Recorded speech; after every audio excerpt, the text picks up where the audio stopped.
আজকে আপনাদেরকে দেখাবো কলকাতা থেকে মাত্র 3 ঘন্টা দূরে অবস্থিত একটি মন্দির, যেই মন্দিরটি অনেকটা পুরীর আদলে তৈরি।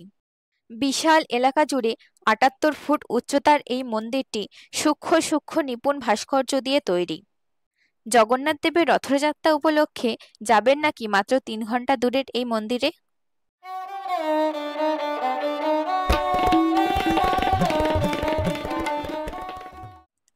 কিভাবে যাবেন ভাবছেন?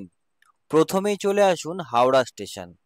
সেখান থেকে বালেশ্বরগামী যে কোনো ট্রেনে উঠে, এছাড়াও সাঁতরাগাছি বা শালিমার স্টেশন থেকেও বালাসোরগামী ট্রেন ধরতে পারেন। যেমন কয়েকটি ট্রেন হলো ফলকনামা, ধৌলি, বন্দে ভারত। তবে সব থেকে ভালো হবে সকাল 6:10-এর বন্দে ভারত ধরে সকাল 9টার মধ্যে বালেশ্বর পৌঁছে যাওয়া। আমরা এখন পৌঁছে গেছি বালাসোর স্টেশন। আমরা 6:10-এ ট্রেন ধরেছিলাম, এখন বাজে 9টা। আমরা এখান থেকে অটো ধরবো। বালাসোর স্টেশনের সামনে থেকে একটা অটো বুকিং করে নিয়েছি। এখান থেকে 10 কিলোমিটার দূরে ইমামি জগন্নাথ মন্দির নিয়ে যাবে, যাওয়া আসা নিয়ে নেবে 400 টাকা। আমরা পৌঁছে গেছি ইমামি জগন্নাথ মন্দিরের সামনে। মন্দিরে ঢোকার আগে এখানে এরমভাবে পা ধুয়ে তারপর মন্দিরে যেতে হয়। ইমামি গ্রুপ অফ কোম্পানিজের দ্বারা 2009 সালে নির্মিত এই মন্দিরটি উড়িষ্যার দুটি বিখ্যাত মন্দির, পুরীর জগন্নাথ মন্দির এবং কোনারকের সূর্য মন্দিরের একটি সুন্দর সংমিশ্রণ।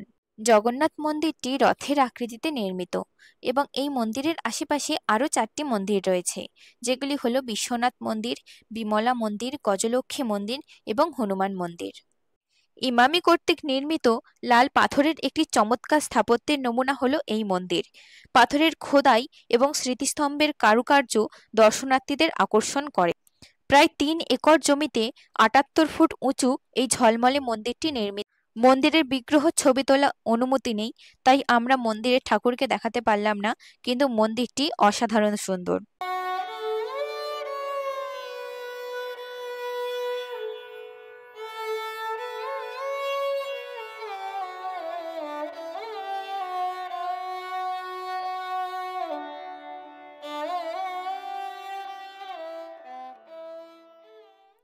জগন্নাথ মন্দিরেই ভোগ খাওয়ানোর ব্যবস্থা আছে, চাইলে বাইরেও খেতে পারেন।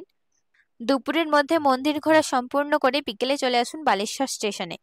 ওখান থেকে সাঁতরাগাছি বা হাওড়া ট্রেন ধরুন। হাতে যদি আর 1-2 দিন সময় থাকে তাহলে ঘুরে আসুন বালেশ্বরের পঞ্চলিঙ্গেশ্বর মন্দির, নীলগিরি পর্বত, কুলডিহি অভয়ারণ্য, চাঁদিপুর বিচ, বাগদা বিচ বা ডুবলাগাড়ি বিচও ঘুরে আসতে পারেন।